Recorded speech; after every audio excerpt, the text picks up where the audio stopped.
ของหนองนะดูไปวันไปว่าเขาจะเป็นพวกนี้ก็แล้วแต่เขาหากินด้วยพวกต้นพวกจะเด็ดน้ำนกตาชามือเอาบริไปที่สนามมาหญ้าผู้ใดบริไปเกี่ยวเพียนผู้ใดเขาก็ไปตามตัดธรรมของเขาอันนี้ก็เป็นกุศลเป็นบุญวายก่อนใช่ลงใหม่เมื่อเนี่ยมาตีอันนี้ใหม่อันนึงลาดว่าวสิล่ะตายจะหน่อยจะหาไงกระโดดเดี่ยวเต้เป็นอัศจรรย์ใจของเขาทำมาหากินโดยต้นทุกชนิดกับเป็นบุญเป็นกุศลเพราะว่ามาในงานบนธรรมะพูดห้องก็รู้ว่าเป็นมีเงินพาบรรดาศักดิ์ตำแหน่งมีสังเพราะว่ามีมาจากหลายบอลหลายเพลงเห็นจะเป็นมาเดียวมาส่งทุกอย่างล้วนจะเป็นการทำกับภาคส่วนหลายๆเพราะว่าท่านเจ้าเมืองเพราะว่าท่านเจ้าแพงเพราะว่าท่านรัฐมนตรีกระทรวงต่างๆติดโตไปเมื่อห้ามรณาภาพแล้วบุญกุศลที่เฮาสร้างไว้นั่นแหละไปนำสู้หนูทรงเฮาเป็นว่าน้อผ่านหน่อยกันแล้วไหลบุญได้ผ่านได้กันไหลบุญดดเป็นว่าตำศรัทธามาละเฮาปลูกบักอื้อมันก็จะได้บักอื้อก็น่าปลูก2 คุ้มเฮาก็จะได้กินซ้ำๆปูเบิ่งร้านเนี่ยแต่ว่าเฮาปลูกไปทุกปีคือกันก็เฮาสะสมบุญกุศลนี่แหละบนนี้500บนนั้น1,000ไปเห็นงานบวชงานโหดคุณปาหน้ากฐินเฮา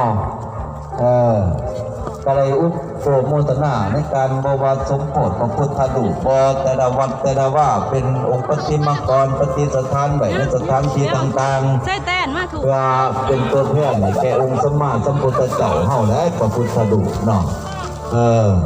เพราะว่าเฮาบ่เห็นเพิ่นเฮาก็เห็นแต่หูเหมือนเพิ่นเพราะว่าสมัยก่อนเพิ่นไปโผล่วิดาอยู่ในสันตบดิงได้เมื่อจบกินไตมา3 เดือนเลยจิกลับมาโจลุงกับตั้งเตวุฒิเทวราทุกอย่างเป็นคิดหอดจอดถึงกับขอปั่นประดิษฐานเป็นรูปเหมือนคนไหวอันนี้เขากระสือมาแล้วบอกมันสิเหตุมากแต่ได้หนีแต่ว่าจะได้ประวัติคนเรามาอันสั่นแต่ว่าผู้เข้าเจ้าไปนี่ก็จะก็เคยเห็นคนหรอกเห็นแต่ในหูเหมือนเห็นแต่ในพระสูตรพระธรรมบาลีในที่เพิ่นได้คนจากคิดอยากใจเพิ่นได้มาสั่งสอนโปรดสัตว์ในโลกมนุษย์เท่านี้แหละเนาะอันนี้ก็เป็นบุญเป็นกุศลจะนอกบันไดขึ้นไปได้มาเกิดในพระพุทธศาสนาได้ห่วงกินรวมท่านประวัติศาสนาอะไรทุก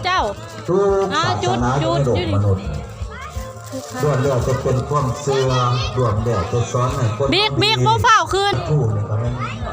ห้องขับนี่กับพี่น้องเศร้าบ้านน้องสานี่ก็เกี่ยมเลยนี่ครับรอแม่ก่อนลูกแล้วบ้านน้องก่อนหับกับตัวนี่ก็โตไปเดือน4มานี่ก็เดือนฟิตเลยแล้วบ้านอันนี้กันได้หาฟิตเลยโอ้สมัยคือเมื่อพระมโนเท่าเลยใช่เด็กก็ไฟดุงบุญมีผิวขาวโฉมงามเสือหวานบนอย่างนี้คือว่าผ่านทองไปกระเด็มปีนี่คือเขียนแบบกินได้กับทองแบกลายกระดังฮักเป็นว่าเป็นสัตว์ฮักลดต้องครับลูกแป๊บนึงเดี๋ยวแม่ถ่ายวิดีโอก่อนเป็นสัตว์ฮักกับพิจารณาเอาพิจารณาเอาจะกำลูกโอ้ยบอลทันสะท้อนตอนลุกสติลงมาเกิดมาถือเอากำเนิดให้โลกโลกาหน้าหักปาตนาปิดแม่พอเจ้าบิ๊กเลี้ยงข้าวชอบเคยสู้เคยกับใบจับดูโกหักดีและยิงปาตนาทุกสิ่งกระทรงลังใจมาให้มันกับเป็นความหน้าพุทธดีสิลงมาเกิดมาเป็นแม่เจ้าแท้ที่กระทาเป็นแม่ของพระพุทธเจ้าเฮาเนาะที่ว่าโอ้ยคนบนยากมันหมอเผินเราว่าโอ้ยเผินสิได้นำกินนอนกินไม่ว่าสิตัวสิโซกสิลาบ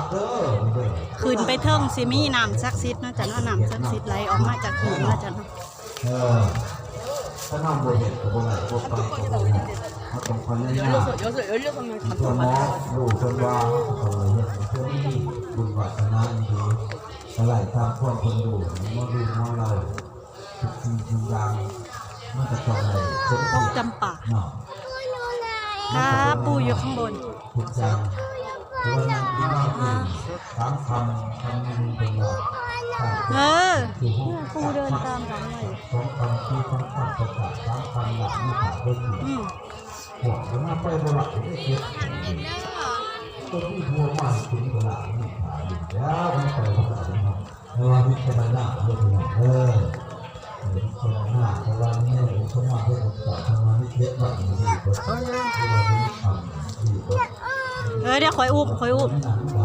ต่อหาเด็กงามดี ปูอุ้มมาเนี่ยปูถ่ายวิดีโอ เพราะว่าพุทธภาพมากกว่าไปด้วยกันสมัยก่อนศาสนาพระเป็นใครที่สุดท้ายเนาะเป็นผลว่าในงานเรื่องงานชาติเนาะมีพักบาทแต่พบมีสมัครใจที่สิ่งนี้ต้องมากกว่าที่เป็นตัวเองมากกว่าที่เป็นพุทธภาพหรือมากกว่าเชื่อเป็นมั่นคงทำให้เป็นมั่นคงทำให้เขาต้องมั่นคงเขาเอาเลยเป็นมั่นคงเป็นผู้ดีมั่นคงเป็นแบบเป็นให้มันเป็นงานเป็นสถานที่เพราะว่าลูกจักรพวกงานบริษัท คือสวรรค์เมืองว่าจะเห็นเวิร์ดนะจ๊ะ เบิกดีน้ำดีเบิกเข้าคลองบ่ บันไดมี72ขัน ที่พักคลองที่ทำมาทำมีชุดผืนสมัย โมเฝ้าไปแล้วบีกขากัน ชุดเงินชุดทองก็ได้ไม่มีให้กับเรานั่นเป็นแม่ที่วาง ย่างอีกหลาย คื ขั อน คนถูกจับแม่ผิดแม่หยาบเป็นธรรมดาที่จับจับคนน้องก่อนที่ท้าเราเนี่ยที่ไม่หยาบไม่หยาบเออ ขึ้นไปก่อนว่าปูตามมาหลังมวนบ่ดุเดี๋ยวบอกปูน้ำมาน้ำลังกับจังอุ้มพูดไปอุ้มหมองเถอะไปเอาขึ้นมาอีกพักที่3ที่4แล้วอันนี้พักที่หาหอดแล้ว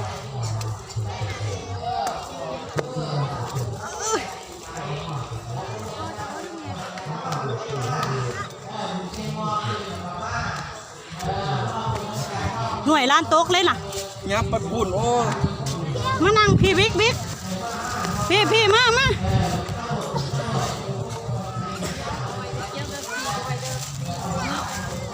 จะมีเผาใหญ่ด้วยจ้ะในปราสาทหินโอ้ย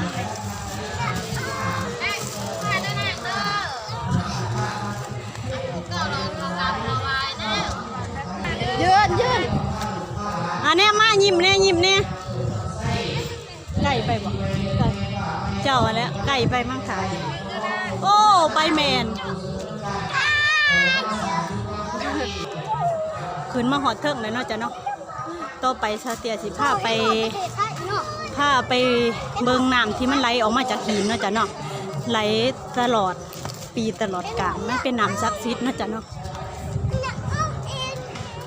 บ่ว่าหนาแรงหนาพ้นกะสิไหลตลอดนะจ๊ะที่แขวงจำปาสักเขา